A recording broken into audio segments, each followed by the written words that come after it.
Hi ವೀಕ್ಷಕರೇ, ನೋಡಿ, ಗೃಹಲಕ್ಷ್ಮಿ ಯೋಜನೆಯ ಪ್ರತಿಫಲಾನುಭವಿಗಳಿಗೆ ಸರ್ಕಾರ 3 ತಿಂಗಳ ಗೃಹಲಕ್ಷ್ಮಿ ಯೋಜನೆಯ 6,000 ಹಣನ ಆಗಸ್ಟ್ 29 ಅಂದರೆ ಶನಿವಾರದಿಂದ ಕರ್ನಾಟಕದ ಒಟ್ಟು 23 ಜಿಲ್ಲೆಗಳಿಗೆ ಈ 3 ತಿಂಗಳ 6,000 ಹಣನ ಜಮಾ ಮಾಡ್ತಾ ಇದೆ. ರೇಷನ್ ಕಾರ್ಡ್ದಾರರಿಗೂ ಕೂಡ ಸರ್ಕಾರ 3 ರೀತಿಯ ಬಿಗ್ ಅಪ್ಡೇಟ್ನ ಕೊಟ್ಟಿದೆ. ಮತ್ತು ಗೃಹಲಕ್ಷ್ಮಿ ಯೋಜನೆಯ ಹಣ ನಿಮ್ಮ ಬ್ಯಾಂಕ್ ಖಾತೆಗೆ ಬರಬೇಕು ಅಂದರೆ ಹಣಕಾಸು ಇಲಾಖೆ ಹೊಸ ನಿಯಮ ಬದಲಾವಣೆಗಳನ್ನ ಜಾರಿಗೆ ತಂದಿದ್ದು, ಸುಮಾರು 5ರಿಂದ 6 ಲಕ್ಷಕ್ಕಿಂತ ಅಧಿಕ ಫಲಾನುಭವಿಗಳಿಗೆ ಹಣ ಕ್ಯಾನ್ಸಲ್ ಆಗಿದೆ. ಅದೇ ರೀತಿ ನಿಮ್ಮ ಬ್ಯಾಂಕ್ ಖಾತೆಗೆ ಗೃಹಲಕ್ಷ್ಮಿ ಹಣ ಬರಬೇಕು ಅಂದರೆ ಈ ನಿಯಮಗಳನ್ನ ಪಾಲಿಸಬೇಕು ಮತ್ತು ರೇಷನ್ ಕಾರ್ಡಿಗೆ ನೀವು ಈ KYCನ ಮಾಡಿಸ್ಬೇಕು. ಇಲ್ಲ ಅಂದರೆ ಇನ್ನು ಮುಂದೆ ಗೃಹಲಕ್ಷ್ಮಿ ಹಣ ಕ್ಯಾನ್ಸಲ್ ಆಗುತ್ತೆ. ಹಾಗಾದರೆ ಸರ್ಕಾರದಿಂದ ಆಗಸ್ಟ್ 29 ಶನಿವಾರ ಯಾರಿಗೆಲ್ಲ ಹಣ ಬರುತ್ತೆ, ಯಾರಿಗೆಲ್ಲ ಹಣ ಕ್ಯಾನ್ಸಲ್ ಆಗುತ್ತೆ ಅಂತ ತಿಳಿಸ್ಕೊಡ್ತೀನಿ.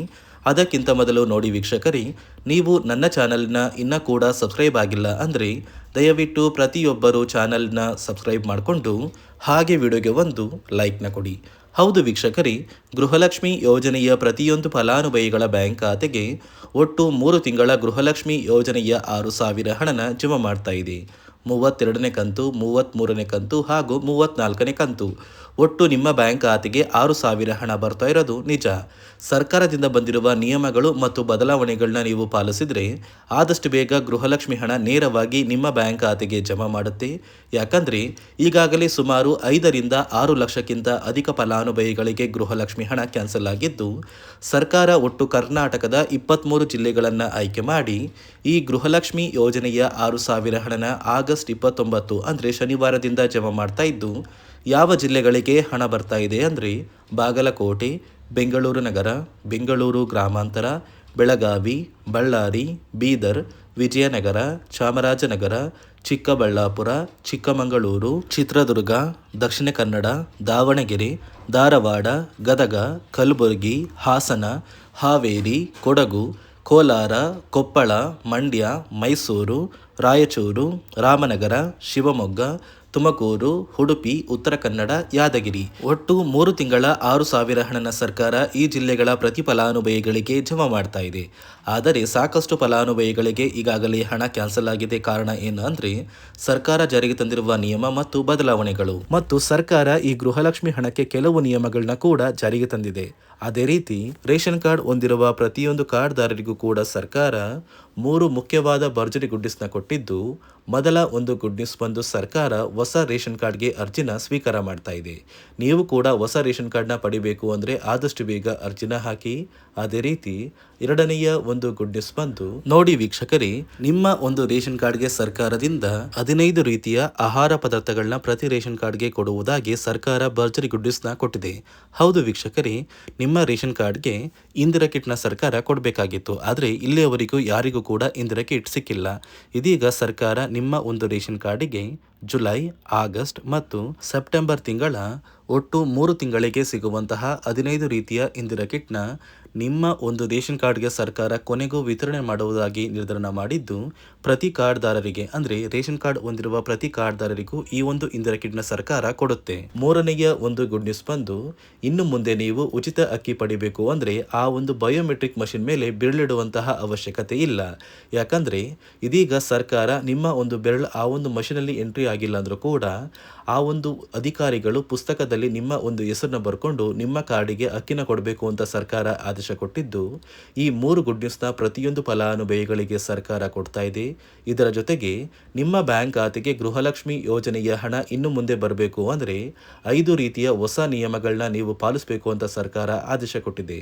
ಅದೇ ರೀತಿ ನೋಡಿ ಸ್ನೇಹಿತರೆ, ಈ ಬಾರಿ ಸುಮಾರು 3 ಲಕ್ಷಕ್ಕಿಂತ ಅಧಿಕ ಫಲಾನುಭವಿಗಳ ಬ್ಯಾಂಕ್ ಖಾತೆಗೆ ಸರ್ಕಾರ ಗೃಹಲಕ್ಷ್ಮಿ ಯೋಜನೆಯ ಹಣನ ಜಮಾ ಮಾಡ್ತಾ ಇಲ್ಲ.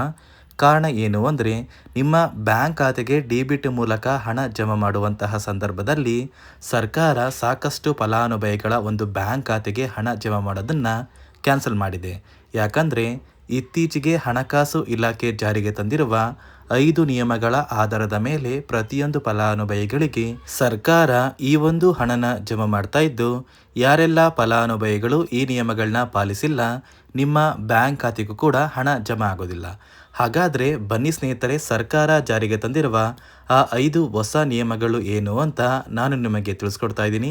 ನೋಡಿ ಸ್ನೇಹಿತರೆ, ಮೊದಲನೆಯ ಒಂದು ನಿಯಮ ಬಂದು ಸಾಕಷ್ಟು ಫಲಾನುಭವಿಗಳು ಹೊಂದಿರುವಂತಹ ಒಂದು ರೇಷನ್ ಕಾರ್ಡ್ ಏನಿದೆ, ಆ ಒಂದು ರೇಷನ್ ಕಾರ್ಡ್ನ ಮನೆಯ ಸದಸ್ಯರ ಪ್ರತಿಯೊಬ್ಬರ ಒಂದು ಆಧಾರ್ ಕಾರ್ಡ್ನ ನಿಮ್ಮ ರೇಷನ್ ಕಾರ್ಡ್ಗೆ ಕಡ್ಡಾಯವಾಗಿ ಲಿಂಕ್ ಮಾಡಿಸ್ಬೇಕು. ಅಂದರೆ ಈ ಒಂದು ಲಿಂಕ್ ಮಾಡಿಸುವಂತಹ ಒಂದು ಪ್ರೊಸೀಜರ್ಗೆ ಸರ್ಕಾರ KYC ಅಂತ ಕರೀತಾರೆ. ನಿಮ್ಮ ರೇಷನ್ ಕಾರ್ಡ್ಗೆ ಇನ್ನೂ ಸಹ KYC ಆಗಿಲ್ಲ ಅಂದರೆ ನಿಮ್ಮ ಬ್ಯಾಂಕ್ ಖಾತೆಗೆ ಸರ್ಕಾರ ಮುಂದಿನ ದಿನಗಳಲ್ಲಿ ಗೃಹಲಕ್ಷ್ಮಿ ಯೋಜನೆಯ ಹಣನ ಕ್ಯಾನ್ಸಲ್ ಮಾಡುತ್ತೆ. ಅದೇ ರೀತಿ ಎರಡನೆಯ ಒಂದು ನಿಯಮ ಬಂದು ಸಾಕಷ್ಟು ಫಲಾನುಭವಿಗಳು ಕಳೆದ 3 ತಿಂಗಳಿಂದ ಸರ್ಕಾರದಿಂದ ಬರ್ತಾ ಇರುವಂತಹ ಒಂದು ರೇಷನ್ ಏನಿದೆ, ಅಂದರೆ ಉಚಿತ ಅಕ್ಕಿ ಏನಿದೆ, ಈ ಒಂದು ರೇಷನ್ನ ಪಡ್ಕೋತಾ ಇಲ್ಲ. ಒಂದು ವೇಳೆ ಕಳೆದ 3 ತಿಂಗಳಿಂದ ನೀವು ರೇಷನ್ನ ಪಡ್ಕೊಂಡಿಲ್ಲ ಅಂದರೆ ಸರ್ಕಾರ ನಿಮ್ಮ ಬಳಿ ಇರುವಂತಹ ಒಂದು ರೇಷನ್ ಕಾರ್ಡ್ನ ಕ್ಯಾನ್ಸಲ್ ಮಾಡುತ್ತೆ.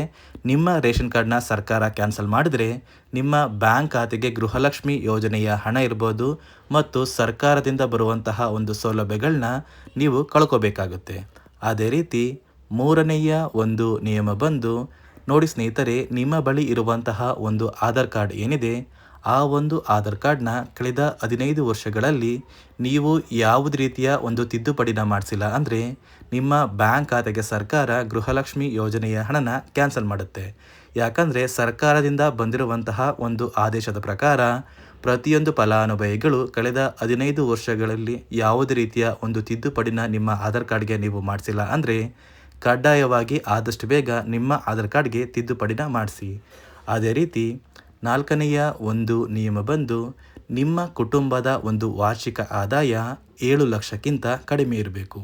ಒಂದು ವೇಳೆ ನಿಮ್ಮ ಕುಟುಂಬದ ವಾರ್ಷಿಕ ಆದಾಯ 7 ಲಕ್ಷಕ್ಕಿಂತ ಜಾಸ್ತಿ ಇದ್ದರೆ ನಿಮ್ಮ ಬ್ಯಾಂಕ್ ಖಾತೆಗೆ ಸರ್ಕಾರ ಗೃಹಲಕ್ಷ್ಮಿ ಯೋಜನೆಯ ಹಣನ ಕ್ಯಾನ್ಸಲ್ ಮಾಡುತ್ತೆ.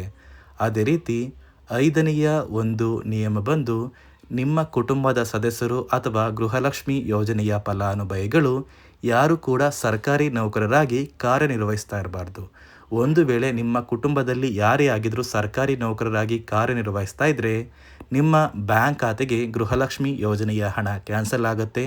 ಈ 5 ನಿಯಮಗಳ ಆಧಾರದ ಮೇಲೆ ಪ್ರತಿಯೊಂದು ಫಲಾನುಭವಿಗಳಿಗೆ ಸರ್ಕಾರ ಹಣ ಜಮಾ ಮಾಡ್ತಾ ಇದೆ. ಒಂದು ವೇಳೆ ನೀವು ಈ 5 ನಿಯಮಗಳನ್ನ ಪಾಲಿಸಿಲ್ಲ ಅಂದರೆ ನೀವು ಕೂಡ ಗೃಹಲಕ್ಷ್ಮಿ ಯೋಜನೆಯ ಹಣದಿಂದ ವಂಚಿತರಾಗಬೇಕಾಗುತ್ತೆ. ನೋಡಿ ವೀಕ್ಷಕರೇ, ನಿಮ್ಮ ಬ್ಯಾಂಕ್ ಖಾತೆಗೂ ಕೂಡ ಸರ್ಕಾರ 3 ತಿಂಗಳ 6,000 ಗೃಹಲಕ್ಷ್ಮಿ ಹಣನ ಆಗಸ್ಟ್ 29 ಅಂದರೆ ಶನಿವಾರ ಕರ್ನಾಟಕದ ಒಟ್ಟು 23 ಜಿಲ್ಲೆಗಳ ಪ್ರತಿ ಫಲಾನುಭವಿಗಳಿಗೆ ಜಮಾ ಮಾಡ್ತಾ ಇದ್ದು, ಆದಷ್ಟು ಬೇಗ ಗೃಹಲಕ್ಷ್ಮಿ ಹಣ ಬರುತ್ತೆ. ಯಾಕಂದರೆ ಸರ್ಕಾರ ಜಾರಿಗೆ ತಂದಿರುವ ನಿಯಮಗಳು ಬದಲಾವಣೆಗಳನ್ನ ನೀವು ಪಾಲಿಸಿದ್ರೆ ನಿಮ್ಮ ಬ್ಯಾಂಕ್ ಖಾತೆಗೆ ಹಣ ಬರೋದು ನಿಜ. ಮತ್ತು ಇಲ್ಲಿಯವರೆಗೂ ನಿಮ್ಮ ಬ್ಯಾಂಕ್ ಖಾತೆಗೆ ಎಷ್ಟು ತಿಂಗಳ ಗೃಹಲಕ್ಷ್ಮಿ ಹಣ ಬಂದಿದೆ ಅಂತ ಕಮೆಂಟ್ನ ಮಾಡಿ. ಹಾಗೂ ಈ ಒಂದು ವಿಡಿಯೋನ ನಿಮ್ಮ ಗೃಹಲಕ್ಷ್ಮಿ ಯೋಜನೆಯ ಪ್ರತಿಯೊಂದು ಸ್ನೇಹಿತರಿಗೆ ಶೇರ್ ಮಾಡಿ, ಅವರ ಬ್ಯಾಂಕ್ ಖಾತೆಗೆ ಗೃಹಲಕ್ಷ್ಮಿ ಹಣ ಬರ್ತಾ ಇದೆ ಅಂತ ಕೂಡ ತಿಳಿಸಿ ಅಂತ ಹೇಳ್ತಾ, ನಾನು ಕೊಟ್ಟಿರುವ ಮಾಹಿತಿ ನಿಮಗೆ ಇಷ್ಟ ಆಗಿದ್ದಲ್ಲಿ ನನ್ನ ಚಾನಲ್ನ ಸಬ್ಸ್ಕ್ರೈಬ್ ಮಾಡಿಕೊಂಡು ಹಾಗೆ ಪ್ರತಿಯೊಬ್ಬರು ವಿಡಿಯೋಗೆ ಒಂದು ಲೈಕ್ನ ಕೊಡಿ.